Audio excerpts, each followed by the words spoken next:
সবাইকে শুভ নববর্ষ। তো নববর্ষে সবাইকে শুভেচ্ছা। আর এখন আমি স্নান করে নিয়েছি, দেখতে পাচ্ছ যে চুলে গামছা বাঁধানো, মানে টিপিক্যাল যেটা বউ বাঙালি ঘরের সেইভাবে আছি।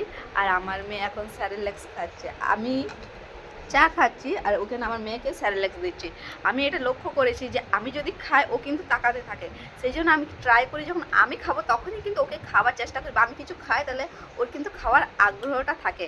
আর কীভাবে দেখো বেটা, ছানু ছানু ছানু, ও কিন্তু এইভাবে খাবার খেয়ে নেয়, চেষ্টা করে খাওয়া খাওয়া। আমি কিন্তু খাই, মানে আমি দেখা পাচ্ছি যে আমি খাচ্ছি বা চাটা যে হোক কিছু ওর সামনে খাই, আর ও কিন্তু তাহলে সেইটা ধরে যে ও খেতে চায়, তখন কিন্তু ওকেও কিন্তু খাবারটা দিই। আমি কিন্তু এইভাবে ওকে খাবারটা ট্রাই করি, কিন্তু সে খায় ওইভাবে করলে। তো তোমরা কে কীভাবে করো তো সবাই জানাবে, আর কেমন লাগছে।